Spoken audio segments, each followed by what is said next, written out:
And good evening, baseball fans. Hello, hello, hello. How y'all doing tonight? I'm seeing 77 people in the chat to start things off. What is going on? A lot of familiar faces.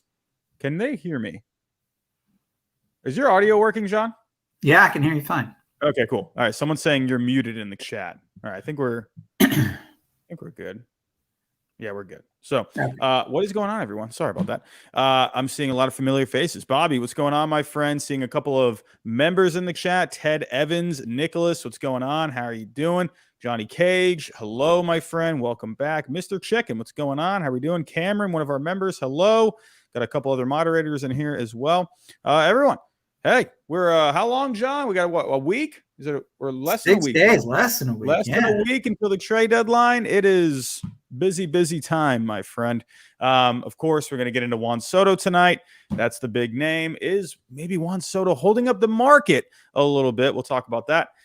Luis Castillo, Frankie Montas as well. Their names are in the news. We got guys like Willson Contreras, David Robertson on the Chicago Cubs. And there may be some more starting pitching available on the market than you might think. We're going to dive into all of that. But before we do get started, we do have some sponsors for today's show. SeatGeek. Use my code HYDE. You'll get $20 off your first purchase. Go on SeatGeek. Go see if you can find yourself a deal. Go to a game from now until the end of the year, and you get $20 off if you use my code HYDE. Don't forget, we're also partners with Prize Picks. If you're getting a little tired of FanDuel, DraftKings, if you're into the sports betting game, go give Prize Picks a chance. You can play the over-unders. You won't be playing against other people. You'll be playing against the system. See if you can win yourself a few bucks. Use my code GINGER, and you will get a 100% deposit match. If you deposit $20, they will give you $20. So enough of me rambling on. Let's get to it, John. We have plenty to talk about tonight. So let's start off with the big one. Everyone wants to know what the heck's going on with Juan Soto. I also have to say this today. I want to give a shout out for Major League Baseball. I was on the pregame show for the MLB Game of the Week with the Twins and the Brewers. Just want to say thank you, Major League Baseball, for that opportunity today. That was really cool. But John, one of the questions they asked me, they said, where's Juan Soto going? And I said, like we have been saying, I said the St. Louis Cardinals. I didn't change our thought process on it. Unless you've maybe changed your thought process. How are you feeling about it? So, any other teams you think could be getting to it maybe? So here's my take. You got to look at it first from the ownership angle. The Nationals are for sale, right? Yeah. And that's actually not something everyone has been talking about. They're just talking about Juan Soto, where he might be going. But if you look at it from their perspective, they're trying to sell the darn team. Yeah. And so they're trying to get the best price possible for the team. Now, we're about to do an update this weekend. Juan Soto's value right now that we have him at is 176. He's probably going down a little bit just because of time. Let's call it 170. I don't know what the number is going to be. Let's call it 170. If they don't trade him at the deadline, his value is going to tank because you've missed out on 2 months of production and the postseason that you could have had him in. So it's going to go down to like 120, somewhere in there. So that's $50 million that he basically just squandered. Mike Rizzo also does not have a contract. He is, and when the new owner comes in, they may not keep him on. So he's fighting for his job. So he can't blow this. This is the biggest deal he's ever going to make. Yeah. So if the Lerner family, who currently owns the team, say, oh, you didn't trade him, you just lost us $50 million. That's like 2.5% of the price tag of the whole thing. Right. If they sell it for like $2 billion, that's what you're talking about. Now, 2.5% is not much to you and me, but for them, that's $50 million in their kids' college fund or whatever, and that's not chump change. Yeah. So he can't blow this, right? So he has to trade him before the deadline, I think, because otherwise he's going to lose $50 million in opportunity cost. So there's two ways. So the most important thing, I think, for him is to get fair value. So the question is, who's going to give him fair value? Now, he's saying publicly that he doesn't want to include Corbin because plan A is, I want all prospects, because prospects tend to appreciate in value if you look at it from an asset point of view. Now, they're also riskier. So the other way to do it is if you include Corbin, that's guaranteed, in effect, capitalizing on the money. That's basically, it's like paying off credit card debt, right? You're going to get a certain amount of that. So in other words, it's riskier to try to get $170 million in prospect value than it is to get $120 million in prospect value and wipe out the debt. So because the debt is hard cash that you've just wiped out. Right. So it's easier to say, okay, I can get a total combination of fair value that way. $50 million in wiped out debt with Corbin, $120 million in prospect value. Now you've opened up the market a little bit more too. But you don't necessarily want to say that publicly because you want as much leverage as you can. Absolutely. So you're still trying to get plan A, which is I want as many prospects as I can to get that number. But if you can't get that number, plan B is, okay, I'll attach Corbin. And so meanwhile, it's kind of a blind auction behind closed doors. Well, the Yankees were saying, okay, I'll give you this much. And it's probably not totally their last offer. They know how to negotiate, right? So they're putting offers on the table that are not as high as they probably will end up being. And so you've got to weigh the Cardinals and the Padres and the Yankees and whoever else, and they may not be there. So one way to get there is to say, all right, well, you got to up your offer. And one way to do that is to play the leverage card and say, I don't want to include Corbin. Now you're just saying that publicly because you want to sort of spur them on to give you more prospects because your ideal is 170 million prospects. But even if you don't get 170 million prospects, let's say you have a slight overpay and you get 130 million prospects and Corbin's contract off the books, that's a win. So he's just playing hardball. He's just trying to get as much value as he can. Plan B is to dilute it a little bit with Corbin because from the ownership perspective, that's still good. You've wiped out 50 million in value off the books just by attaching Corbin. So I think that's fine as a plan B. I think absolutely. Yeah, I agree with you. At the end of the day, like, we love plugging in the trades to the simulator. We love looking at the numbers. Obviously, the trade simulator has gained huge traction over the last couple of weeks now. Big thanks to Jeff Passan out there shouting out baseball trade values, finally getting the attention that it deserves. But at the end of the day, we also have to remember these guys are playing hardball, like you said. They're playing, there's strategy to all this.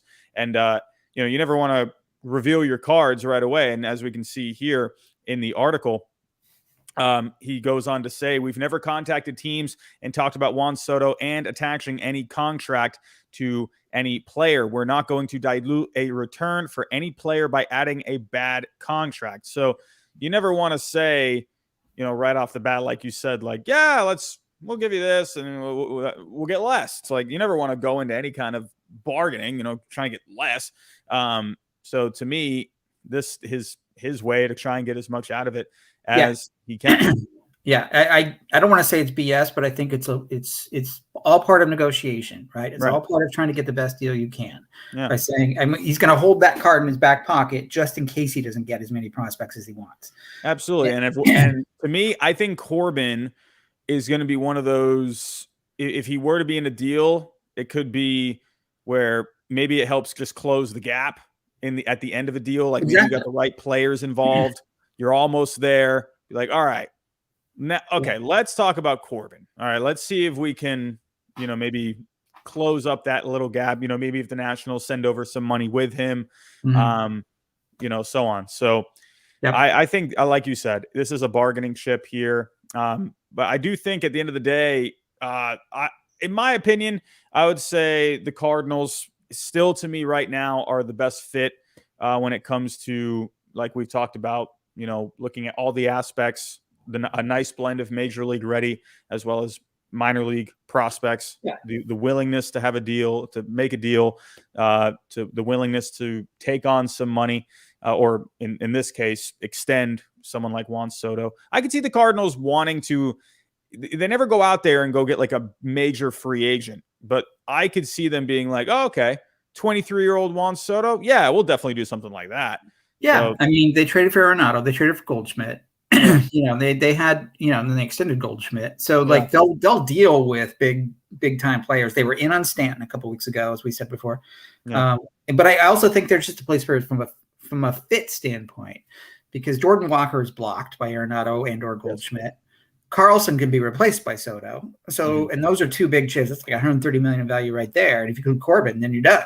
But if you didn't include Corbin, you could still include a Liberatore or a few other pieces of Mason Wynn. You can still get there. There's a number of ways you can get there if you're the Cardinals, which is why I think they're the favorites. Right. I have a couple of different teams pulled up here. I know it looks weird because I'm putting Padres Cardinals. I'm just pointing out the players. with the Padres, they have a package here, 5 players that's worth 169.3, while the Cardinals with just 3 players alone have 164.6. So to me, that shows that the Cardinals have the advantage as of right now. And these are the 2 teams that they can get a deal done without even having to talk about Patrick Corbin. So that's why, but that's where I give the advantage to the Cardinals, was because they're already there with just 3 guys that. Yeah, exactly. And, the fact that Gore's elbow hurts, that dinged his value a bit. Yeah. That too. You can take a long-term view, but we had to discount him for that because we don't know the details yet. He hasn't had the MRI yet or whatever, but it's never at this moment, any team trading for Gore is going to be like, wow, I'm going to be careful there. So we have to ding his value a little bit. So we went down from like 37 to 31. Right. We're not hearing a lot about other teams. We're hearing the Mets with other players out there. We'll get to those players here in a little bit. You're not really hearing you're hearing the Yankees with other players, not really Juan Soto as well. Really, the 2 teams that we're hearing about for Juan Soto are the Cardinals and the Padres. They seem to just, as of right now, they have a nice fit of everything. They have that nice balance to where, they can make something happen. And the other thing about the Padres is they have a surplus of pitching, so Gore's not going to hurt them if they lose him and he's injured. Abrams is going to be replaced by Tatis when he comes back. So, maybe find another, but they don't really need him. He's kind of a surplus guy for them. So those are 2 big pieces right there. And then you've got some guys in the lower minors like Wood and Merrill who are coming up, who have some value now, who you can include in the piece. And it's not going to hurt you because you're in win now mode. Those guys are a few years away. Yeah. So that's not that painful from San Diego's point of view. Yeah. Well, I'm just glad today I was able to shoot my shot with Major League Baseball. They asked what team I think. I said the Cardinals. So, hey, if that ends up happening, I can say I said it out loud with Major League Baseball. Maybe they'll give me a job with them or something one day. We'll see. But I have to owe all of that to you, though. But we do have a huge super chat that dropped. Holy cow. Well, first off, he said he did a couple of them. U.S. veteran, $5 super chat. Hope you 2 are doing well. Thank you. But then, what the heck is going on here, U.S. veteran? $50 super chat. My goodness. Thank you. Holy cow, U.S. veteran, you are the man.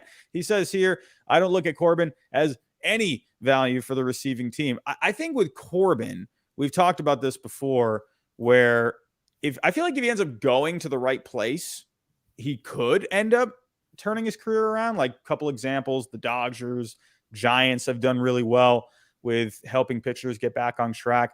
I think to me with Corbin, I think, a more analytical team might be, well, everyone's using analytics these days, but, teams that are really big on, having their pitchers go in the laboratory, go see if you can work out something.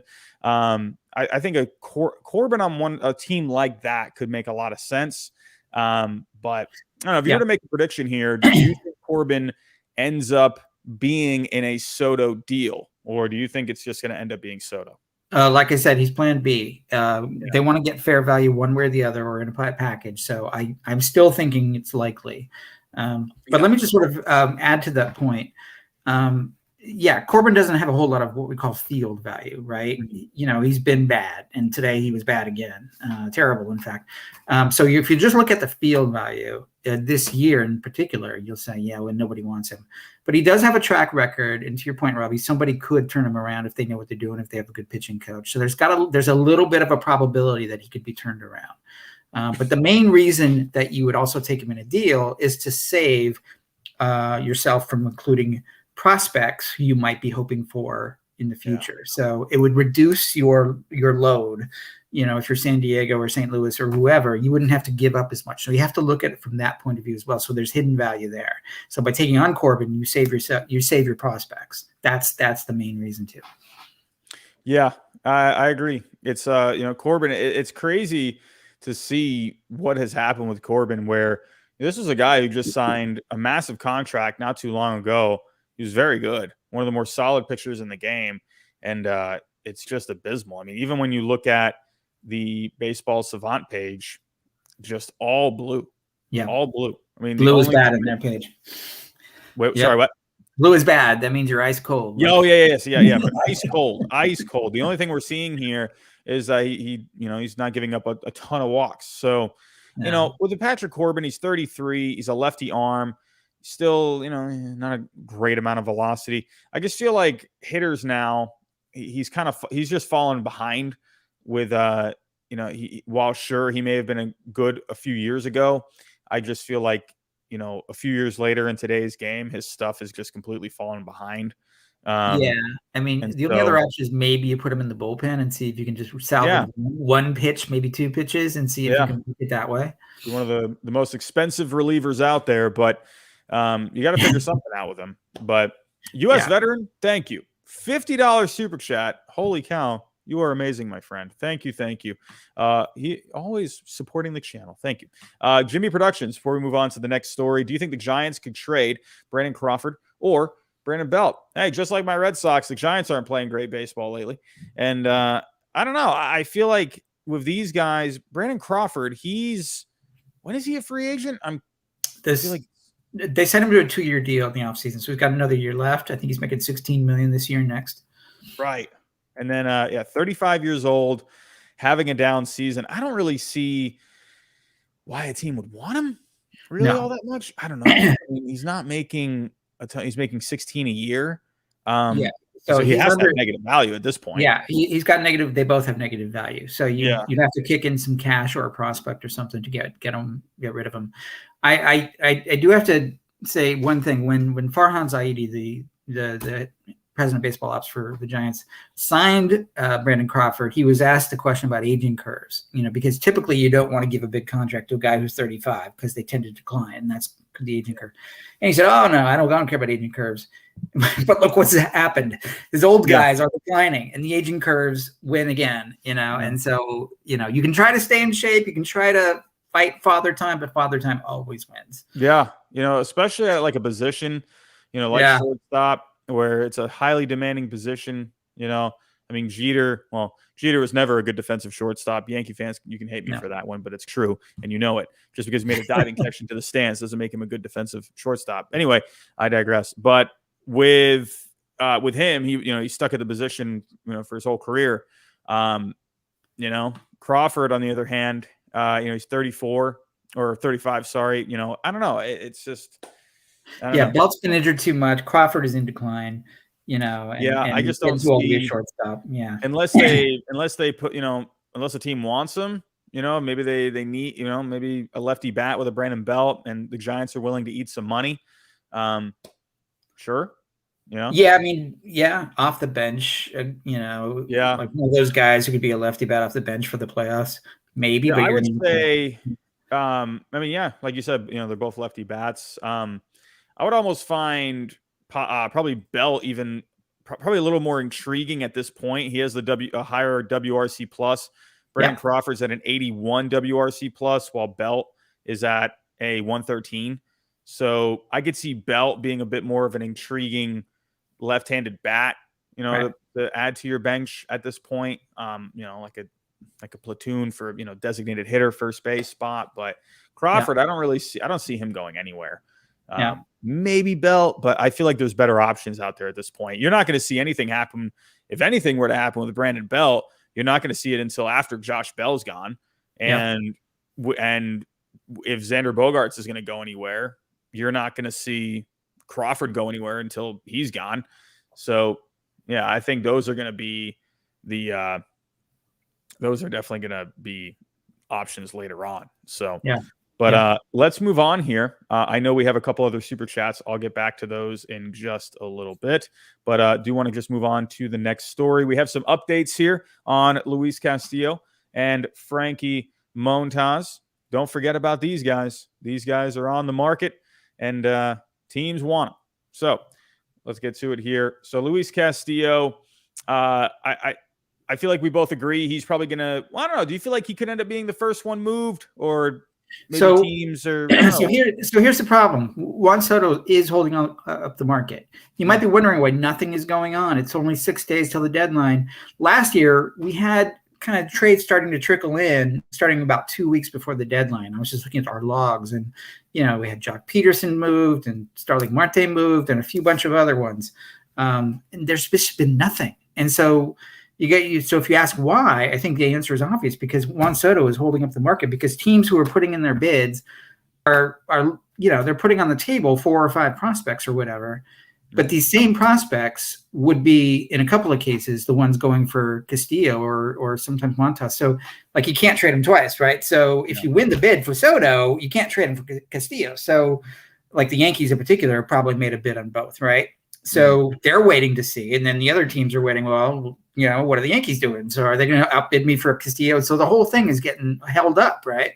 Right. So that's why Castillo is pitching tonight. And the Reds fans thought, he probably shouldn't pitch tonight because there's more risk than reward in doing so. Could you imagine? Oh, my goodness. And Montas pitched last night, and I was thinking the same thing with him. So, and Montas, by the way, is still not totally back from that little injury stint he had. His velo was not quite there. I think there's still some concern that he's not quite the same. His splitter wasn't happening. Yeah. So that's why his value isn't quite as high as it was before, whereas Castillo still looks great. So I think he'll go for fair value, if not more. Yeah, I think to me, I think Castillo, it was looking at one point earlier on in the season, Montas could end up maybe being the prize of the market because you hadn't really seen Castillo all that much.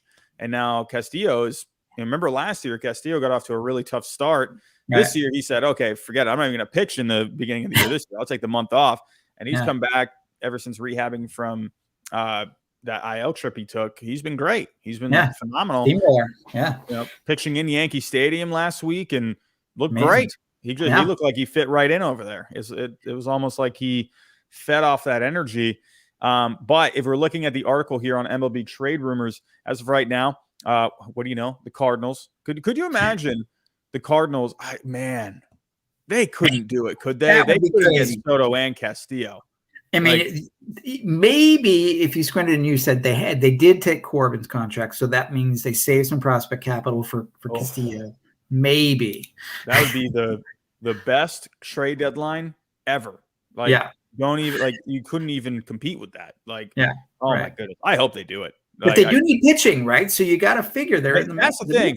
Soto is nice and everything. I mean, he's not too bad, I guess, but they really need some pitching. If you're looking at the rotation, they're running on fumes right now. They got Wainwright, Palante, and Michaelis. It's like everyone's hurt. Matt's tried coming back. It's like everyone's hurt.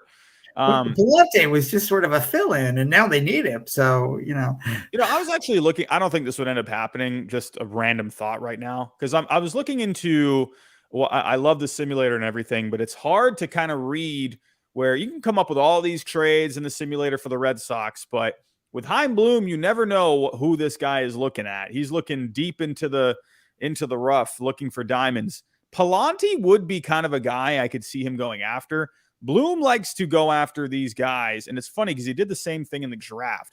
If you look at the guys that he drafted, they all had some kind of wackadoodle thing about him, like a really good curveball, but everything else was subpar, or a really a good power tool, but hit tool was really low. He loves it. That's what he did with Pivetta. But when he traded Workman for him with the Phillies, Pivetta, the numbers stunk, but his curveball was one of the best in the game. So that's how Bloom is really looking at things. And and that's the Rays' way of doing things, because he came from the Rays, right? That's what they do. He's got a curveball. Oh, he's got a slider. We can work with that. So you got the coaching, and because that's Bloom's. That's the affordable way to do it. Palante would be kind of a guy. Palante, curveball, really good curveball with him. So I'm not saying that's not going to happen. I mean, but I'm wondering what Bloom ends up doing. I guarantee you, we're going to be talking next week. He's going to trade Bogarts. And he's going to bring in some guy you have never heard of before. And it's everyone in Red Sox Nation will melt down. But as of right now, the Cardinals, the Mariners, the Yankees, the most aggressive teams for both Montas and Castillo, while the Twins, Blue Jays, Padres are hanging around as well. And it's funny, we're seeing the Cardinals here. We're seeing the Padres, the two teams that we think are probably more likely than not to go after Juan Soto. But like you're saying, it's holding up the market a little bit. We're not seeing anything. We saw more moves at this point last year. Yeah. Makes me wonder if a team like the Twins or maybe even the Blue Jays, while these other teams are possibly waiting out a Juan Soto deal, maybe they could slip around the back door, maybe go pull off a trade. Could you see something like that? Or could you see the Reds saying, no, we kind of want to wait on this team because, we like their prospects? Or... Well, look, every team wants to get the best possible deal, right? And if they think they can get the best deal by waiting it out because the Yankees are holding things up with their offers or whatever, then they're going to wait. But if that's not a factor, I think it's going to be more on the low end, like, all right, Daniel Bart will move or whoever, some reliever will move, and then they'll sort of bottom up a little bit because those guys aren't really impacted by the Soto cascade effect, Yeah. Something like that will start. Yeah. Well, definitely going to be interesting to see what happens over these next 6 days, especially for these two guys, because these guys can, of course, Soto can change the game completely, but these guys can really beef up a contender for the playoffs. I still think the Yankees and Castillo, for me, I think it's a good fit. Montas, it's funny, you're not hearing anything about the Dodgers. We're not even seeing the Dodgers out there in reports on really anything, it seems. We're seeing these teams here that we see in this article. We're seeing teams like the Mets out there, even the Astros. But, yeah. Yeah. The Dodgers can be kind of stealth, though. They are, yeah. And they also, and they also, you got to look at what they, every team is also looking at who's coming off the IL. And so Dustin May is coming off the IL for the Dodgers. So maybe they get him back. They're getting some relievers back. I think like Trennan's coming back off the IL. So they're getting some reinforcements that way. So that, and other teams are in the same boat. So, what you see today may not be what they're thinking in terms of next week, because they may be supplementing their rosters a little bit more internally. Absolutely. Well, let's shift over to, instead of some pitching, let's talk about the guy that handles the pitchers. And we got Willson Contreras out there. Looks like the Astros and the Cubs have maybe discussed a deal. I've been thinking this whole time, maybe Willson Contreras could possibly end up staying with the Cubs, because we have talked about where it is hard to move a catcher in season, but I feel like with his bat, I feel like this is a guy where the bat is so good with him this year, a team would be willing to, take on, whatever may come along with the whole, the catching part of it, just because they want that bat. And he kind of almost reminds me of that Victor Martinez when the Red Sox got him. Victor Martinez, great offensive bat player at the time. So like, to me, it's like you're willing to take on the struggles of, getting a catcher adjusted to a new system just because that bat is going to play. But with the Astros, you've had Maldonado. Right now they have some injuries back there. So it makes a lot of sense that the Astros could be an option. So let's pull up the article here once again on MLB trade rumors. I almost said MLB trade values. My goodness. But so taking a look, as we've read before, the Astros, there have been links with Josh Bell. Gurriel is not having a great year, so no surprise to see the Astros maybe looking to make some kind of an upgrade. And then, Jason Castro's been out. Maldonado is not really much of a bat. So Willson Contreras seems to be a pretty seamless fit. Could you end up seeing a deal getting done here with Ken Rosenthal reporting that the Astros, Jeff Passan reporting that the Astros and Cubs have been in contact? Yeah, sure. They, they're not getting any offense from the catcher position one way or the other, right? They've got Maldonado, who's a terrible bat, but a good glove. They got Corey Lee, basically the same thing, but he's a rookie. And so if you want a little bit more of experienced hand, they can mix and match a little bit. I know Alvarez is the primary DH, but they could figure out a way to kind of work in Contreras' bat, I think. I think they see him as kind of like, we'll catch him sometimes, we'll DH him sometimes. Alvarez has played some outfield this year, so they just want the bat. I think we should also note the Mets have had interest in Contreras, because they've had, also similar problems with their catching, which has been dreadful, and some injury-prone, issues there. So, but there's not much of a market for Contreras. I know the Guardians also could use a catcher upgrade. Yeah. But again, the Guardians are so pitching focused that I think that issue of having a new guy come in and learn the staff, I think is going to be significant for them. So, and they tend to value that catcher defense. So I know I'm not sure they're serious players, but I just wanted to point that out. But there's not much else available outside of Contreras unless the A's try to move Murphy, but they're going to want a high price for Murphy. So it's, yeah. So, there's not that many, there's not much of a market. So, and I think the other thing is the Astros have a really weak farm, so they can afford it. One or two sort of mid-level prospects, they can afford that. They can't afford the big sort of players because they don't have the capital, but they can afford that. Absolutely. And if we're looking at the lineup right now, I mean, this lineup has been, they have not missed a beat without Carlos Correa, George Springer, losing him over a year ago. They continue to just be a very good offensive team. Yordan Alvarez, I think Yordan Alvarez has been, well, besides Pena, he's filled in pretty nicely for Correa. But Alvarez, to me, has been the absolute game changer this year. He's a beast. Even with Yuli Gurriel taking a step back, this offense has really been productive. And Tucker is peaking too. Tucker's still Tucker to me, man. 19th overall in the power rankings for Fangraphs. I mean, he's just not as great lately, but Kyle Tucker, man, he is just such an underrated player. He's 25 years old. It's funny when you think about when you're looking at the values on baseball trade values, I don't think anyone realizes how high his value is. Yeah, he's over 100. Like, you're looking at, guys like Soto and, Ronald Acuna Jr., like, this he's through the roof. Like, it cost so much to get him. That's why we were talking about maybe the Astros at one point when the reports started coming out. People were like, "Oh, why not the Astros?" I'm like, "Well, you might have to give up Kyle Tucker because that's pretty much the only piece they got that's going to close that gap." Yeah. So, but yeah, I agree with you. I think the Astros, because they don't have the most pieces in that farm, they make a lot of sense. And if I were to actually put together a trade here, let's go to baseball trade values. Here we go. So with the Cubs, I think you said, what is it, like 13, 14 million for Contreras? No, it's more like 9. It's a high single digits, I think. Oh, 9.5. Here we go. So yeah. I mean, for the Astros, I mean, you could get this done pretty easily. Yeah. So you're not going to have to give up any top prospects. I would think they're probably going to want to hang on to Lee. You probably won't have to give up Diaz. Just I don't know. Maybe I don't know. What do you think? Would you think they would probably want like a catcher maybe in return, or?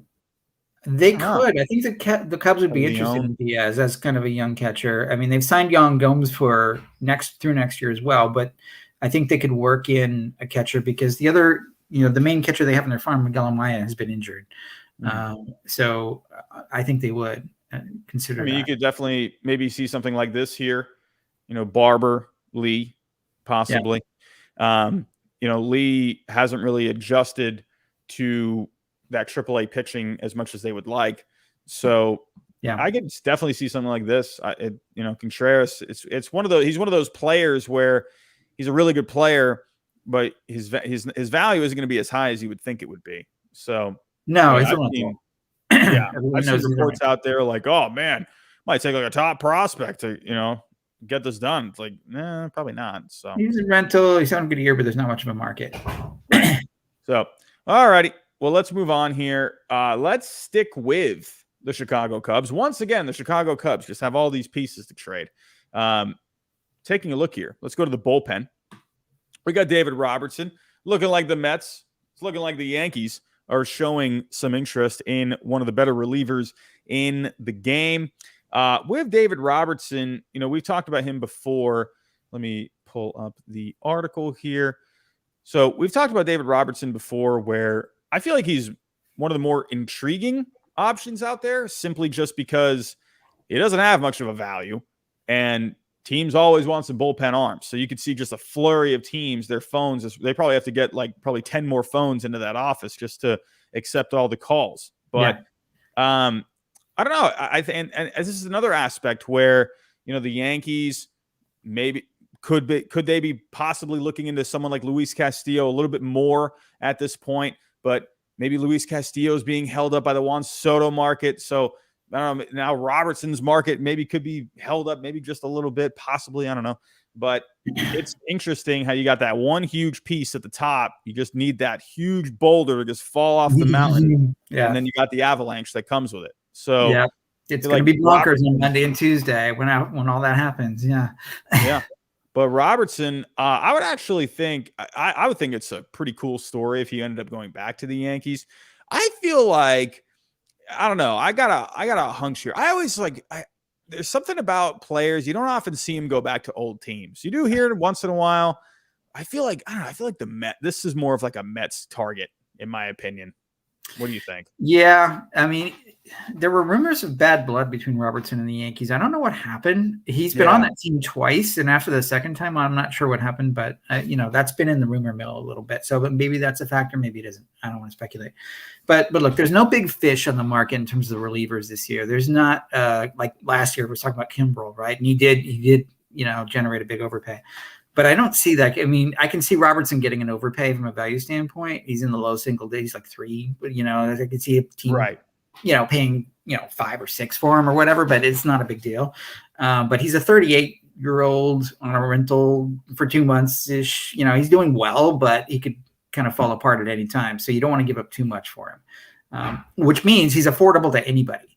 So yes, I could see him. Like, he's been closing for the Cubs, obviously. Edwin Diaz is having a fantastic year for the Mets, so you don't need him as a closer. So Robertson would be like the 8th inning guy on the Mets, and I could see them doing that, and I think he would thrive there. They got a good thing going with that right now. Yeah, I think actually, and it's funny because when you take Kimbrel out of that closer role, the guy just stinks. I don't know what it is. Like he can't do it unless it's the 9th inning. Robertson has shown that ability in the past where he can be a closer, he can be a setup guy. I feel like he would be a good fit for the Mets, honestly. But anybody, the reliever market is so fungible. Everybody needs relievers, right? So that's why you see overpays for the top guys because, there's outbidding going on. Yeah, and with Robertson, he's having himself a very good year. If I were to pull up the numbers here, taking a look at David Robertson. Let's go over to. Yeah, he started like a house on fire. I'm not sure if he's still going the same rate. Yeah, no. I mean, looking at the ERA at 1.83 through 35 games, 14 saves, 50 Ks over 39 in the third innings. Looking at the FIP, that FIP is looking a little higher, 3.25. So the 1.83, meet in the middle somewhere, still really solid if you ask me. I think Robertson, it's honestly, in my opinion, a good story because this was a guy where, very good reliever out of your bullpen, then ended up missing some time there, came back with the Rays last year, and just having a phenomenal year at 37 years old. So but now let's kind of let's segue here. So we're talking Willson Contreras. We're talking David Robertson. I mentioned the Mets. The Mets have actually been in contact with the Cubs about possibly packaging them together. And, John, I'm going to be honest, these two together seem to make a lot of sense to me. I just feel like, especially for a team like the Mets, that kind of just seems to really fit the bill. They could use an offensive upgrade with a Contreras. They, could always use another arm in that bullpen. Do you see those two getting packaged in a deal, or do you think maybe the Cubs, they go separate routes and try to maximize the value? A lot of people think you'll get a better return by separating them. Mm-hmm. You could, because you got two different bidding wars going on. You get max here and max there. But as long as you get the equivalent in one deal, then I don't see the reason why the Cubs wouldn't do it. If you overpay me by one over here, one over there, and you overpay me by 2 in a package, I'm fine. So as long as they get the best price, they're good. Now it comes down to fit. Like, do they like the Mets prospects that are being offered? The Mets have kind of a top-heavy farm. They got Alvarez, they got Beatty, and then it starts to drop off a bit, and then there's a whole bunch of low-end guys. So depends on what you put together. I think Ramirez is in 20. I think that's way too much for this package. But hey, it's the Mets. But they have said publicly they don't want to trade their top prospects. So I think that's kind of the cutoff. Once you get, and then Vientos, I think, is in the high teens. Yeah. So anybody under Vientos, basically in our model, would be available. And then you're talking about guys in this sort of high single digits. So Ziegler probably is in play. Combination of Ziegler, Matt Allen's been injured, but he's got some upside. Some combination of guys like that. Like a Ziegler, like a Jalen Palmer, kind of a combination, possibly. Like if you're looking here, like someone like Matt Allen, $7 million value. I could see the Mets probably want to hang on to him, but you could definitely see Ziegler. If you just keep going down the list here, I mean, you got Ziegler. I think would be a popular target because he's kind of got some helium and he's rising up the system a bit. Yeah, and I think this really works for the Mets just because. Well, I think it works for a lot of teams because you're really not going to have to part with anyone in your top 5 for the most part. Yeah. If I'm looking at Palmer. Actually, Palmer, his value's actually dipped a little bit. No, it's because he's Rule 5 eligible, and he's not doing too well. Yeah, okay. I was wondering because I remember his value used to be pretty decent. Yeah, it went down. Because they are at risk of anybody Rule 5 eligible. We did a sweep. Yeah, right, because it's roster risk. Yeah. So, but taking a look, I mean, you could definitely, really 2 more guys can get this done. Someone like an Orzi, and then I don't know. Want to get a few pictures out of it, possibly. If you're looking at this trade here, you're probably, the only other thing I could do, if the Mets, they don't really need the money, but if the Cubs kicked in money to try to get a Ramirez or Vientos, I could see that happening. They did that last year in the Baez deal. They kicked in some dough with Trevor Williams and they kind of made it work so they could get Pete Crow strong because the Cubs are trying to get the best prospect possible.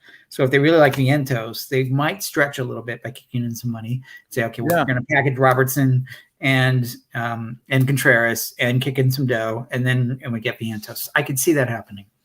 Yeah, with Robertson, he's at 3.5 for the year. You're halfway through, so probably looking at another $1.5 million for him left, and then Contreras looking at probably another $4 to $5 million. So absolutely. So you can stretch and do that and get a Vientos. Yeah, I would think the Cubs would love someone like him. Right now, he's number 5. So absolutely, I could definitely see something like that. But I think with the Mets, they definitely seem to. I wasn't surprised when I saw those two in a possible package with each other. Just seems to make sense to put them together because they're not really very high values. And when you put them together, that can bring back, a couple of nice pieces. So, the only other thing to watch on the Mets is Ronnie Mauricio has been trending down. Yeah. And so sometimes you see it like there's the team will sometimes give up on him and sell a little bit low on him. So I could see him, but then, the other team, the Cubs, may not want him because he's been trending down. So that's it'd be an intriguing name to watch there. I think he might get moved. Absolutely. Well, let's also stick with the Cubs on this next story, and then we'll take a quick break. And we got Ian Happ. This is a guy that I feel like we're not hearing a whole bunch about, but Jeff Passan, good old Jeffy Passan, he is hearing a lot about Ian Happ. Let's go share the screen over here. So it's looking very likely that hold on a second. There we go. It's looking very likely that Ian Happ is going to be on the move. I think we all pretty much saw this for the most part, but saying here, Ian Happ has emerged as one of the more in-demand names on the summer market. Happ is likely to be traded within the next week, Passam writes, adding that some interested parties have approached the Cubs about package deals that would see one of Contreras or Happ traded alongside a reliever such as David Robertson. And they got these other guys in the bullpen as well. Michael Givens. We do have Chris Martin in there. They have a couple of guys. You could do have Ron Wick. But to me, seeing this mention of a package deal, I would think, I guess you could put Robertson alongside an Ian Happ, but Ian Happ alone is going to have pretty decent amount of value. I think it's anywhere 20 to 25, if I'm thinking of that right. So to me, Contreras and Robertson seem to be more of the better package. Ian Happ, I feel like that's where the Cubs, they don't have to worry about putting him in a package. They can just go focus on him with another team. What are your thoughts on that? Do you think a package or just him alone? If you couple him with a Givens or a Martin, that's not going to really move the needle. It's just if it fits the other team's need, fine. I don't think the Cubs are going to think twice about it.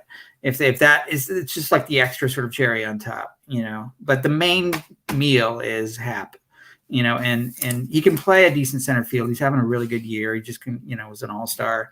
Obviously, the Phillies, if they're still in it, Dombrowski was saying some vague things the other day, but it sounded like he might be opportunistic.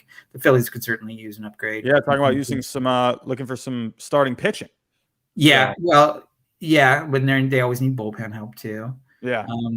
So you look around and say, okay, who needs an Ian Happ, an outfielder? The Brewers, maybe. Thinking. Yeah, but that's in division. So yeah, I don't know if Cubs Brewers would make a trade though. Yeah. And then you got to figure, okay, who's got the trade capital in the 20s? Most teams can afford that. But if you've got a weak farm, it could be a little painful. Like the Phillies don't want to give up their two top pitchers, Abel and Painter.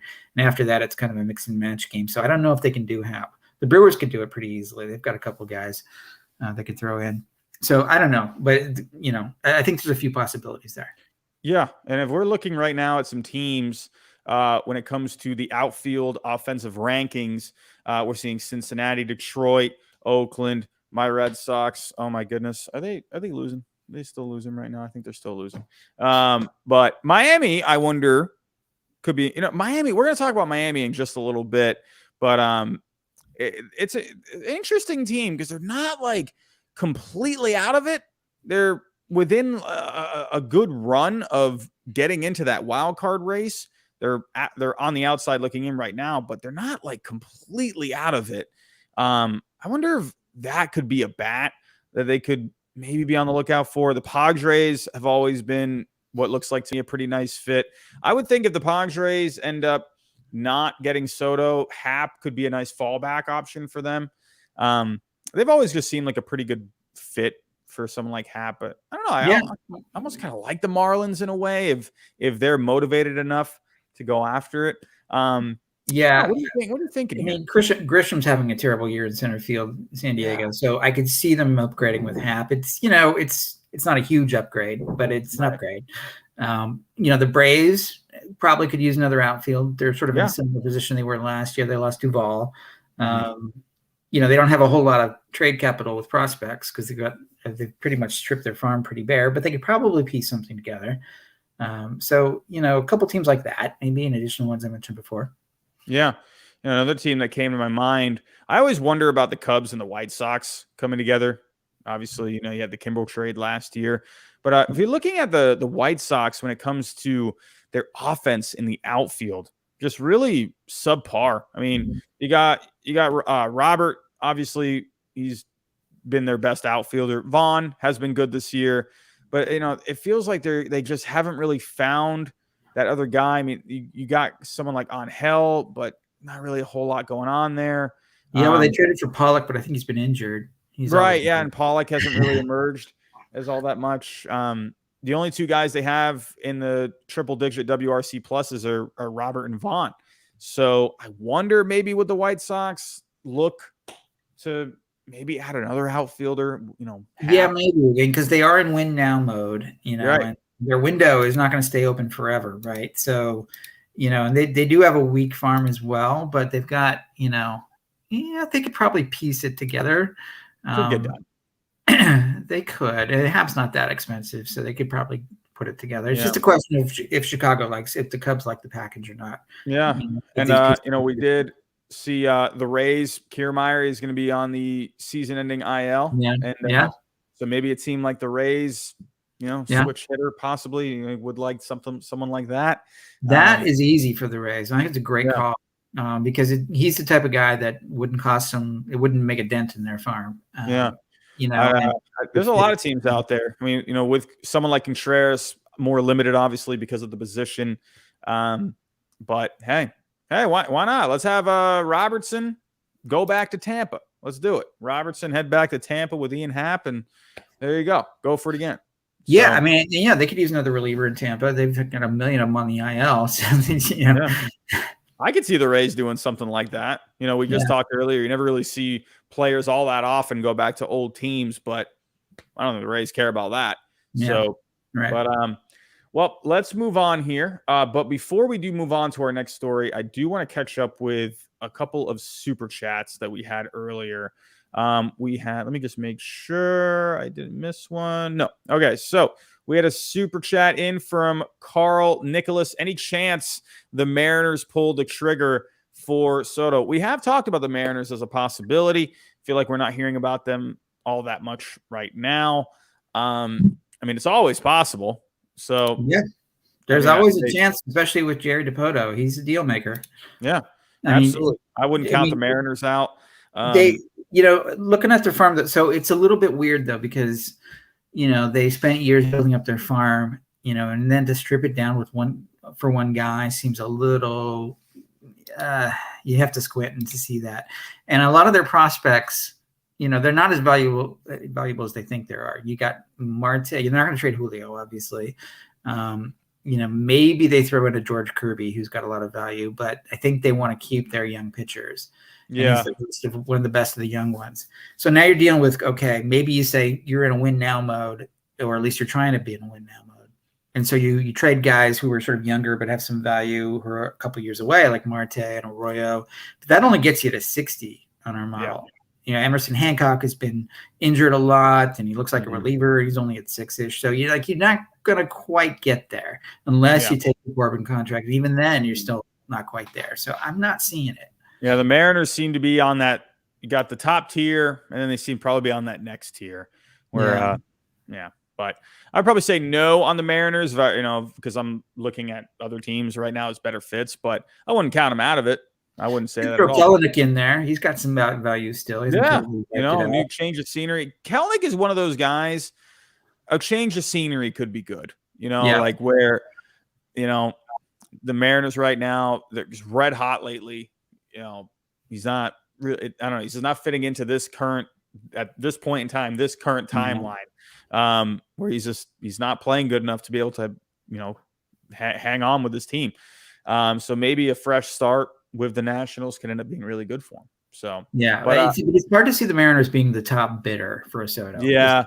They're stretching just to get close. Yeah. I mean, they're in the conversation. They'll make a phone call, but E-Rock TV, Cards trade for Soto, please. I need this. I need it too, because I told Major League Baseball that today. So, and I told there was an article in the Athletic with me in it yesterday, and that's what I said to them too. Yeah, that's probably my best bet. Hey, let's get some jobs in Major League Baseball. We're the only two guys out there to be spewing. I said it with confidence too, John. I didn't even say, I said St. Louis Cardinals. I said it with confidence. There you go. So did I. And the two women that were I was doing the interview with, they were like, "Ooh," like it was such like a snazzy pick. I was like, "All right, sweet." They like my idea. All right, I'm taking it. So E-Rock TV, I'm hoping so too, my friend. And honestly, I'm hoping for it too, because I picked the Cardinals to win the World Series this year. If he's going to the Cardinals, man, oh man, I'm feeling good about my chances. So, we'll have to wait and see. I'm actually, get another pitcher though. They got to get another pitcher. Yeah, I know. Trevor Plouffe over on John Boy. I think his World Series was what was his word? He got the World Series pick last year with the Astros and the Braves. I think he had the Brewers and the White Sox. Maybe I know he had the Brewers in it. Okay. Brewers have been playing pretty good lately. So but they still got some injury issues there. Yeah. The offense has been looking pretty good though. But taking a look here, Beaton Cozy he is now on the legend tier for his membership. Thank you, Beaton Cozy, for that. Much appreciated. Just making sure we have no other super chats or anything. Man, oh man, everyone is talking in this chat. Hold on. All righty. Everyone, while I am just making sure there are no other super chats, if you can, hit that like button for us. It's going to help it get out there into the algorithm. We're at 321 people in the chat, so more likes means more love for the algorithm. So make sure you hit that like button for me. Anyone new as well, subscribe down below. We just hit 25,000 subscribers. Huge milestone the other day. Thank you for that, everyone. Let's get on to 30K. Let's see if we can get there by the end of the season. Anyway, let's move on to our next story. We talked about the Astros with the Cubs earlier. But the Astros, believe it or not, could be listening on to some offers for some starting pitching. And, in a way, I'm kind of not surprised about this, John, just because they don't have a whole lot of trade pieces in that minor league system. Exactly. Where, someone like an Urquidy, he's got some control over that on that contract. So maybe a team, he's got some pretty good advanced metrics. If you look at some of his numbers, where I could see a team being intrigued with him. And I'm not surprised that the Astros would be willing to part with someone like him simply because, well, they don't have a whole lot of prospects to deal with. And he's more of a back-end guy for them. So, when you're going to the playoffs, you're looking at, you got Verlander, you got Valdez, you got some other options there. So Garcia is a strong 3. Yeah, exactly. So you're trading from strength. So look, if you don't have much capital in your farm, what's your next option? Trade from surplus, and that's where their surplus is in the starting pitching. I think they got Odorizzi coming back. Not that he's great, but he's a back end guy. Yeah, and with Urquidy, you're looking at. Let's share the numbers here. With Urquidy, you're looking at $11.1 million. So, hey, that's not all that bad. That can get you a couple of pretty decent, mid-level prospects. Or you can use that. Well, I don't know if the Cubs would be interested, but for the Contreras or Robertson package, maybe that's about right. Yeah, I'm thinking outside the box here. Hold on a second. I got to confirm. My potato brain definitely could get the best of me here, but let me actually go look at something really quick. I wonder. Hold on. No, they couldn't do it. Well, no, they couldn't do it. You know what I was thinking? I was wondering. I'm not wondering anymore. The Red Sox with Bogarts, possibly. I could see someone like Urquidy being like a cost-controlled starting pitcher. Someone like that coming back in a deal where he fits in that value-wise. I don't know where they would play Bogarts, though. When you're looking at the Astros right now, obviously short. DH is taken up, Bregman at third, so just doesn't fit roster-wise. But Bogarts, if you were to trade him, this is a kind of a guy that I could see coming back in a deal. With Urquidy, he's not a free agent until 2026. So that, to me, is like the blueprint kind of a guy, has some pretty decent advanced metrics. I actually wouldn't be surprised if the Red Sox went after him anyway. Maybe tried to deal a couple of prospects. So I could see that. Yeah. So, on the one hand, we just talked about the Astros giving up a couple of mid-level prospects to get Contreras. And then here, they would be just basically, one option is they could take a Urquidy and get those prospects back, or some other prospects back, and just sort of like buy and sell at the same time. Or you could do a contender-to-contender trade like you're talking about. If you're still saying with the Red Sox as a possible contender, give them Urquidy, like a match trade, or the Cardinals could use him, another starter. But I think the real reason this is happening is because there's a vacuum in the starting pitching market. So we talked about Castillo, Montas, Maile will be available, but after that, there's kind of a gap, right, in the middle tier. And then you get into the sort of bottom tier with Quintana and a couple other sort of low-level guys. But there's nothing much in the middle. And as you can see by Urquidy's value, he's kind of right in the middle. So there's sort of like nature abhors a vacuum. Here comes some teams to fill the vacuum, right? Yeah. So this is what I was talking about with Urquidy, where if you look at the ERA, 3.93, I'm more looking at that FIP. It's a 4.5. Where, but if you look at his movement, well, this is kind of what Pivetta looked like the other year when they traded for him. He had Reds going on, but the surface numbers weren't very good. These are the kind of players that Bloom could go after with the Red Sox. Urquidy is a guy, he can get some ground balls as well. Good defense behind him. I wonder if the Red Sox would show some interest in Urquidy, where he could help them out this year, give him some depth in the rotation, but also help him out in the next couple of years as well. So I can definitely see something like that. This to me is one of those moves where the Red Sox, again, I don't know if you'd be able to do Bogarts. Maybe, not JD Martinez either, because I don't know if that would work for the DH spot. But anyway. I think it's more likely on Urquidy goes to a National League team, because I could see that, yeah. The Astros don't want to necessarily trade him to another American League contender. So I was thinking, okay, the Rays, but they might meet them in the playoffs. You think about other American League teams who could use another starter, and you think, oh, maybe not. But if you go to a National League team, it's not really an issue. So maybe the Brewers, maybe the Cardinals, a team like that. And he's not that expensive, so you could see the right. Now I wonder, and going to this article here, actually, I forgot to pull up the article. What the heck am I doing here? Hold on a second. Here we go. just seeing if they mentioned anyone else. I don't know if, I don't think any team would want to trade for Lance McCullers Jr. right now. Yeah, I mean, in this article, they mentioned Urquidy seems to just be the likeliest because he is the back end guy. I mean, Javier is sort of similar. Like, I think they're similar in value. Javier is having a little bit better year last time I looked. I'm not sure if that's still true, but they're sort of in the same boat, though. Yeah, with Christian Javier's at 17. So yeah, okay, so he is having a better year. Yeah, yeah, I could see them maybe possibly if the right deal came along. I could possibly see something like that. We'll have to wait and see. But for the Astros, again, you don't got a whole lot of prospects in that system, so you got to deal from a strength. Surprisingly enough, I remember going into the season, they're thinking like, oh, man, how's the starting pitching going to look for the Astros? And now it's like, whoa, you got a whole ton of it. So, but we'll have to wait and see. But speaking of starting pitching, I talked about earlier in the show, surprisingly, there is some starting pitching out there, and we're going to keep on moving here.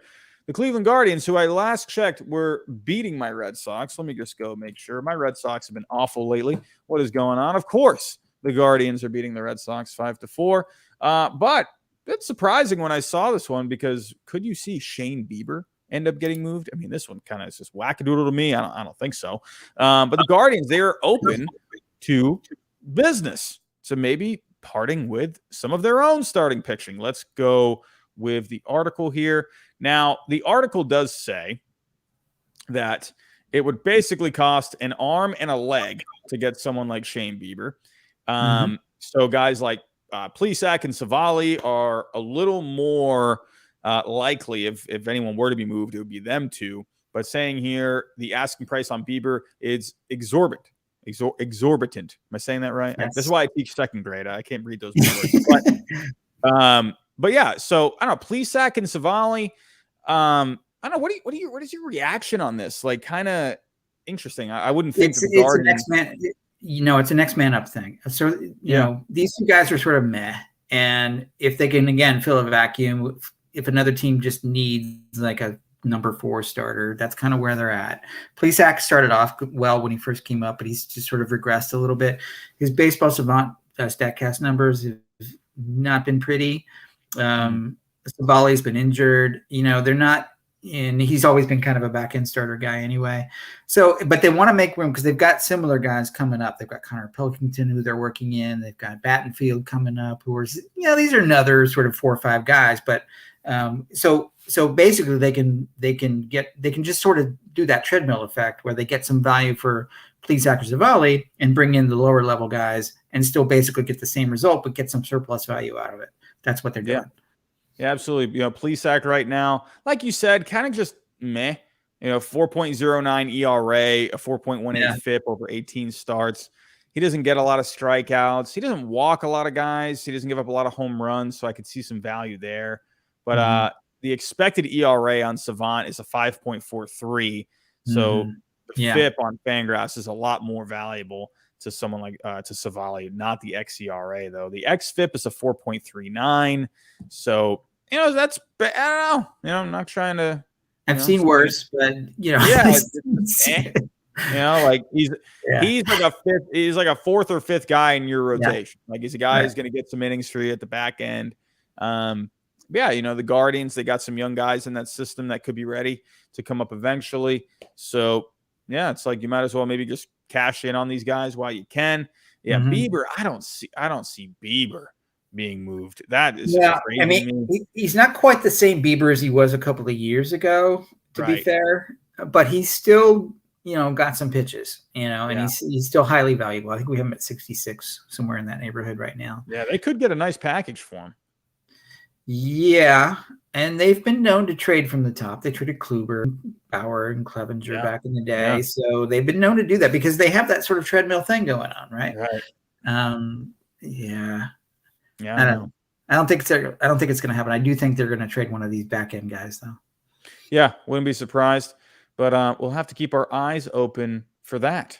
But taking a look, that's the wrong one. Hold on a second. More starting pitching. More starting pitching is out there. And this is one guy in my one trade for each team video that I did a couple of weeks ago. This is one guy I'm going to stick with it. I would love for the Rangers to somehow get this guy. I feel like he'd just be perfect for them. Man, oh man, Pablo Lopez. I would love Pablo Lopez as a Texas Ranger. I don't know how it works, but I think it would be really nice. But the Marlins are looking, or at least listening, on some offers for Pablo Lopez. I think he's around this similar value to Bieber, 50, 60. 50-ish, yeah. Yeah, he's going to give you a nice package. But we talked earlier with the Marlins, or when I was talking about Ian Happ, I mentioned the Marlins possibly as a team that could be a decent fit because they are looking for a bat. And we're talking about dealing from strength here, like the Astros with their pitching, similar to the Marlins here. You get some great pitching in that organization. Sure, Lopez, he's fantastic. But when you're looking at what he could bring back, it's, man, he could definitely bring you back a pretty nice bat. Lots of teams looking for pitching for the stretch run. You'd have to find the right partner, but I don't know. Do you feel like he ends up staying? Do you feel like he could end up going? And maybe like a surprise. We're hearing about all these other names. It'd be funny to hear about all these other names out there, then nothing ends up happening, and then Pablo Lopez ends up being the guy. So, yeah. I think there's a possibility, but I think it's unlikely. I think they're just sort of fishing around, pardon the pun, testing the market. Yeah. Because I do think they need to help their offense, and so maybe and they're dealing from strength. And I think he only has 2.5 years of control left, if I remember correctly. So they're thinking ahead a little bit. But look, the Marlins have been struggling. They're trying to be relevant, and they made some moves, and it didn't work out. They made some moves, they work out. They keep kind of trying, and it's not quite happening. And so, it's kind of sad that they're at this point where they're trading one of their core guys, or maybe trading one of their core guys. Their farm isn't as strong as most people think it is. They got Yuri Perez, and Khalil Watson's kind of fallen off. They've got other guys that have kind of fallen off. There's kind of a gap there of high end. So I could see them also sort of bolstering their farm for a better run, for a better mix of players down the road. They don't seem like they're going to be all that competitive this year. I think they'll only have like 1 or 2% chance of making the playoffs now, according to Fangraphs. So, I could see it for that reason. Like, they're throwing in the towel. They're selling high on this guy in order to restock for next year. Yeah. But I think it's kind of sad, though, because I think they could still use him for next year if they want to try again. Yeah, absolutely. And we just wanted to give credit where it's due. John Heyman of the New York Post tweeted this afternoon, the Fish are willing to listen to offers on everyone other than Sandy Alcantara. So perhaps no one else on the roster would draw more interest than starter Pablo Lopez. John, I have a trade pulled up here. I feel like this could end up being a team, believe it or not.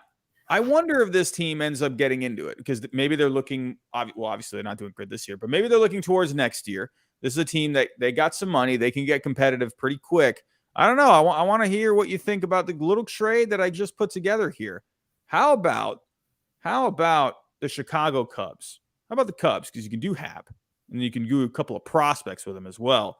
I don't know. What do you think here? You think this could maybe be something? I don't know. Lopez? But the Cubs' window of contention hasn't really started yet. They're still kind of finishing their rebuild. Why would they need Lopez? Well, what if they go out there on the free agent market? They go sign Bogarts. They go sign everyone out there, and maybe make a trade, and then bam, they're in contention again.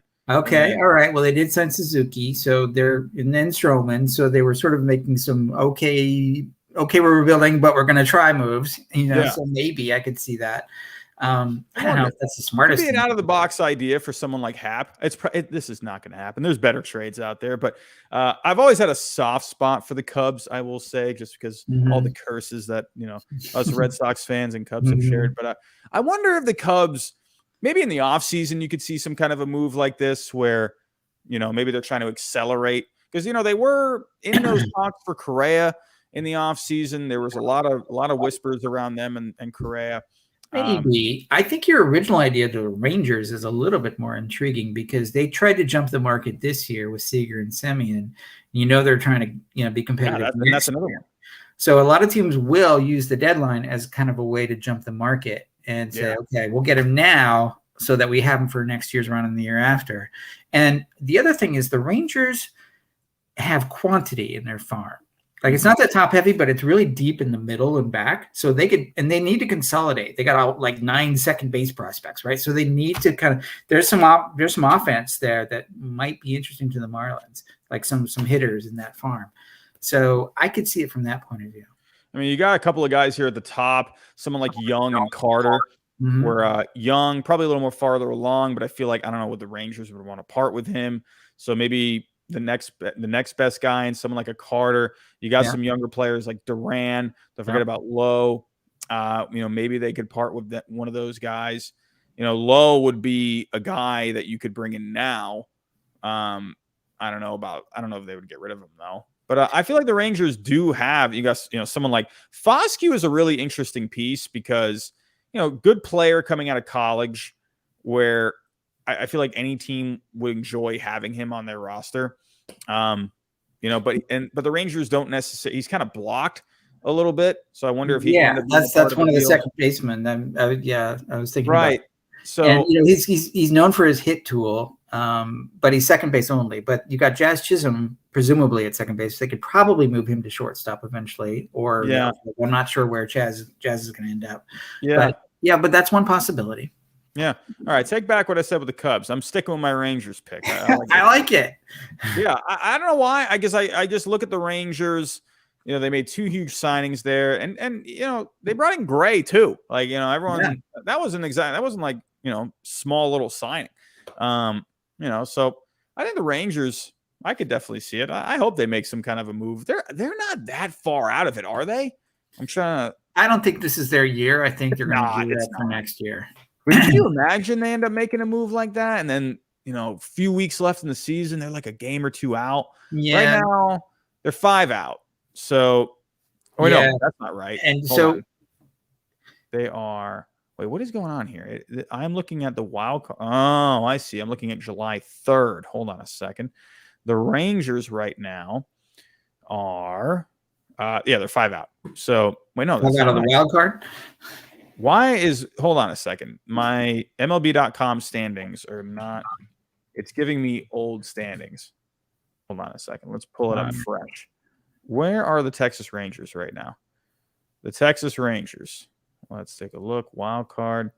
Okay. They're 9 out. Okay. I take it back. They're not making anything this year. So looking to next year, but and I think they said they wanted to extend Martin Perez, who's kind of been a good breakout performer for them.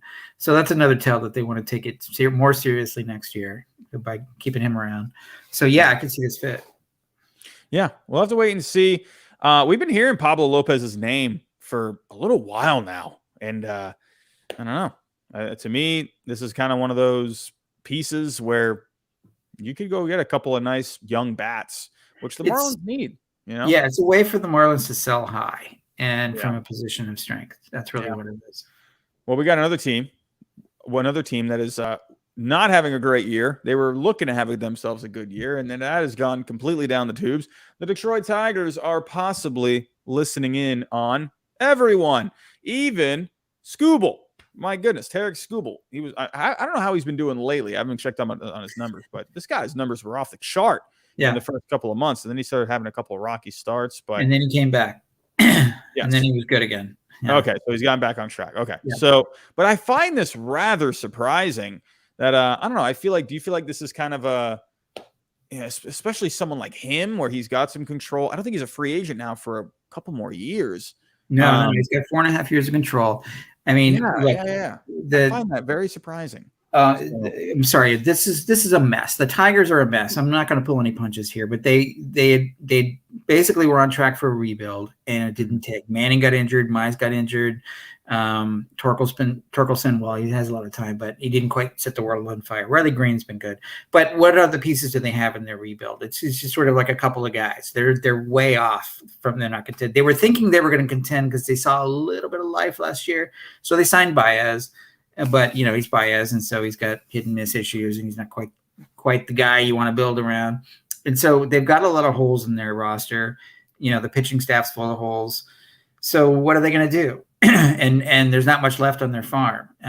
Green graduated, and after that, there's a big drop off. There's not that many like high quality, players to deal from, and they don't want to deal from them anyway because they're still, frankly, still rebuilding. So if they did this, it would be like, okay, admitting that they've sort of hit a plateau, so they're going to have to deal one of their controllable guys in order to get more younger prospects. But then, does that just extend the rebuild? I mean, it's just ugly. It's basically a failed rebuild that they're trying to make any sort of hay from. That's all they got right now. Yeah, I think with the Tigers, I mean, really, let me just share the whole screen. I mean, if you're looking at the Tigers here, I mean, Skubal, he's gonna he'll bring you back something. Yeah, but Mize, I mean, his value is just completely just shot from what it used to be. Badu, this was a guy had some energy last year, but hasn't really had a lot to offer this year. You got some good arms in that bullpen. I feel like the Tigers now, they're going to be more looking towards the off season where, they gotta start using that cash and, try and bring in some players now with some higher value players that you have. So I think the Tigers, you will see them be more active in the off season, but just because they have that flexibility to go out and spend some money. But I just think right now, I mean, to me, the only guy, I mean, you got Chafin there. Chafin can end up bringing you back something. I think he's got around like $3 million of value. He could bring you back something. Yeah, a little bit. I mean, Soto will bring you back a prospect. Soto, yeah. I think they could deal Soto. I was thinking more likely probably earlier on. I was thinking probably not because he's under control. Yeah. But at this point, if you're looking to bring back some pieces, that might be the guy and can end up selling high on him. So he right now we're looking at a high of about 13.2. So yeah, definitely it's ugly. Oh, and that Austin Meadows trade, how bad does that look? Paredes got him, it almost feels like at this point they really just jumped the gun on that. Yeah. Like it was like I would not have traded for Meadows. He was falling apart. I just think that he was one of those guys where, like he looked really good with the Rays, but I feel like if you take him out of that system, he was starting to show some cracks there. Yeah, and more of a platoon kind of a guy. I don't know. I didn't like it. Yeah, and the Tigers didn't know what to do with Paredes, but the Rays once again found something they liked and they exploited it. Yeah. And then, 3-4 more years from now, same thing will happen with Paredes. And then, that's what the Rays do. Yeah. But, the Tigers, it's I thought they were going to be pretty good this year. I actually did think they could take a step back a little bit. You see those teams sometimes where they got some energy behind them. You got some young players and you're like ready for them to go take that next step. And then they just fall short. And then I think off season, I think honestly, if you can go after something, try Correa again. Go try him out again. Go see if you can move Baez over to second, and then you got Correa at short. I wonder, something like that. You got his old manager there, AJ Hinch. I thought to me it was perfect. Like I think they had him. If they just ponied up the money, I think they would have had him. And he has missed some time this year, but. So maybe but look, they also need a third baseman and a catcher and another outfielder and more pitching to fill those. So they got a lot of holes to fill. I think they could end up being. I mean, they did get Baez last year, but I think they could end up being a team like the Rangers last offseason. Maybe not spend that much money, but go get like a couple of pretty good players on that market. They're still a few pieces away, so not surprised to see someone like Skubal out there, his name being floated out there. If it were me, I would want to keep this guy in my rotation, unless you feel like, because Erod has just been a complete bust this year with them. He went just completely missing at one point. It's just been Javier Baez was so bad when it's a mess. A lot of people are calling for Alavila's job because he's had a lot of years to try to put that together and it's not working. I think they off season, I think the Tigers are going to be quite active in that off season. But One more story here. One more story before we call it a night. And of course, we got to end it with my Red Sox. Man, oh man, my Red Sox stink lately, but would not mind if we were able to get a couple of nice pieces. And one guy that's being floated out there at the moment is JD Martinez. JD Martinez, the Red Sox, listening in on some offers. No surprise. I think people in Red Sox Nation will be very unhappy if Bogaerts ends up getting traded. Me, on the other hand, I've seen so many players come and go. You know, I remember when Nomar got traded in 2004. Ooh, that would be a good trade revisit in history. Yeah. Nomar's value, if you were to put like in 2004, man, because he was going to be a free agent after 2005, I believe. And then I feel like that trade wasn't really as much value as you would think. I would say Nomar, if I were to put like a guess, maybe it was like around Bogaerts, maybe like, I don't know, 15-ish kind of million, I would think, with Nomar Garciaparra. I think that would be probably right. Yeah. And Cabrera, I could see like Cabrera maybe had like, I don't know, 11 million, 12 million, maybe Minkavich a few million, something like that. I don't know. But, well, actually, maybe Cabrera wasn't worth that much because he was a free agent after that year. So he was a rental. But so maybe Cabrera was actually maybe around like, I don't know, 7, 8, something like that. I don't know. But I digress. I think people in Boston would be pretty unhappy if Bogaerts got moved. I've seen a lot of players come and go, and I'm just not affected by that anymore. But I feel like people would be more tolerant with JD Martinez getting moved. Because, I mean, really, it's funny when you look at his value, you think JD Martinez, great hitter, but he is a free agent after this year. His value is not as high as you might think. It's around $2 million. Because he's a DH on a big contract. That's why. Exactly. He was in the negatives at one point. He was a negative value, but he is having himself a pretty good year despite low power. He's right now at a 1.4 million. Let's go ahead and share the screen here. I could see him going for a little bit more than that. But my question is why? I mean, if you're okay, your Red Sox better than I do, but wouldn't they want to go for it or not go for it? It's a binary decision, right? Not sort of waffle in the middle.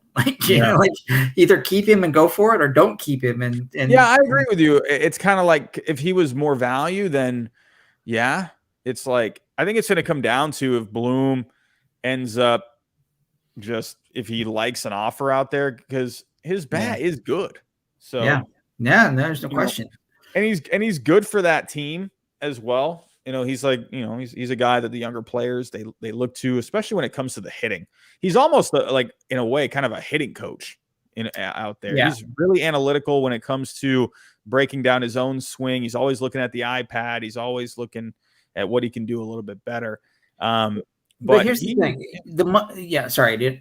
I just want to the reason he doesn't have a whole lot of value is because of the contract. And a lot of people think, the contract doesn't matter. Teams can afford it. It's not that much. He's owed what, 6 or 7 million at this point. But look, all of the teams have to operate on a budget, and they were all given that budget by their owner. The smarter ones saved a little bit of wiggle room for the deadline so they could get a guy like that. But there's a whole bunch of other ones that are right up against the luxury tax, or right up against their owner's budget, and they have to go beg and say, yeah, we really want this guy. Can we go over budget? And it's not as easy as you might think to absorb that money, is what I'm trying to say, which is why it's, the value is lower than it is. Yeah. You're looking at probably around this year, he's making about 19.4, just a little under that. So you're probably looking at a little less than 10 million left for the rest of the year, probably like 9.5 million. So that's going to hit the budget. It's not, I don't think you're going to see a team like the Padres going at him because, I think the only way they'd be willing to go over that luxury tax is if you add someone like Soto and sign him to an extension. But I think right now with the Padres, I think they're pretty close. They're at 209 million for this year. And actually they do have some wiggle room. They do, because that did get bumped up this year, the luxury tax line. So you could add him and it would be fine. So Maybe the Padres can get involved. Maybe I can see the Mets absorbing because Steve Cohen doesn't care. You got the Mets too. So I think the Mets would love to add a bat like that. You did bring in a Vogelbach, but to me, it's like JD Martinez. He's a lefty, right? So it kind of just works. Yeah, you got the platoon. Vogelbach to me is more of a guy you can bring into pinch hit at times. Go up against some righty pitchers here and there. Right. So the JD Martinez and I think to me, what this says to me, I'm not really looking at just JD Martinez. What this story is telling me is that the Red Sox, they're taking phone calls. You're looking at Bogarts, maybe even someone like Eovaldi. I feel like the Red Sox would want, if Bloom would want to try and sign someone for another couple years, I could see Eovaldi as a guy they want to try and maybe extend, because at the end of the day, it's a starting pitcher that's shown he can pitch in Boston. There have been some health things here and there, but I mean, Eovaldi has been pretty solid for them. So I could see them wanting to work out some kind of an extension. I feel like you won't see Devers get moved. You probably won't even see his name come up, but I wouldn't be surprised if it did. I think he could end up being more of if they were to move him, if they're not going to get an extension done off season, kind of like with Betts, that's where you can move on from Devers a year prior, like they did with Betts. Right. I wouldn't be surprised if someone's called about Devers and asked for, kicking the tires. I'm sure it's probably already happened. So here's a funny question. If the Mets were to take on JD Martinez, he would be replacing the right-handed DH bat of JD Davis. Mm-hmm. Could you see a JD for JD kind of trade? I mean, I think anyone that is not a free agent for at least a couple more years, I think anyone's on the table. I think Bloom, those are the kind of guys Bloom's looking for. He traded for Schwarber last year, but it didn't really cost you anything. So it's like, all right, well, and he was also looking at it too, because you kept hearing him say like, maybe we could end up signing him. So I think Bloom looked at it from that aspect, where I don't think he was looking at him as a complete rental. I think he saw, there's a chance we could get him signed up to a contract. Not going to bank on it, but there's a chance. So because you saw the Red Sox were connected with him all the way until the end. And even Bloom was saying, we'd love to have him back. So Schwarber to me was not really a rental. He was in hindsight, but those are the kind of players that I think Bloom's going to be looking for. Guys, cost control guys. We mentioned Urquidy earlier. We mentioned a few of those kind of guys. So I don't know. Okay. This tells me the Red Sox, they're taking phone calls, and bet it's not just JD Martinez is the only one. So all the teams like controllable players. That's kind of been the mantra lately. Yeah. Well, all righty, everyone. 280 people in the chat. We are at the end of the show. I want to thank everyone for coming out tonight. I don't think we got any more super chats that came in. We had a few. Matt, U.S. veteran, we had a $50 super chat from you, as well as a $5. Thank you so much for that. Jimmy Productions, you dropped a $5 as well. Thank you. But yeah, U.S. veteran, amazing. $50 super chat. It's greatly appreciated. Thank you so much for that. But John, we will be back next week. It'll be after the deadline, so we'll be reacting to all the moves. We'll be getting your insight. But yeah, hopefully it ends up being a busy week. Watch, we'll get off here, and then Soto's going to end up getting traded in about an hour from now. That'd be just our luck, honestly. I do think it's going to be – most of the activity will be Monday and Tuesday of next week.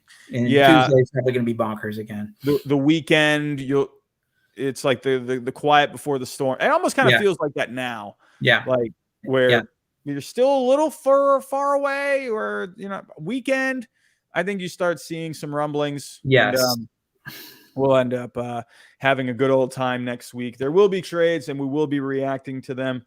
But everyone, thank you for coming out tonight. Do really appreciate you all. On your way out, if you can, hit that like button for me. Anyone new, subscribe to the channel. But have yourself a great night, and we'll see you next week.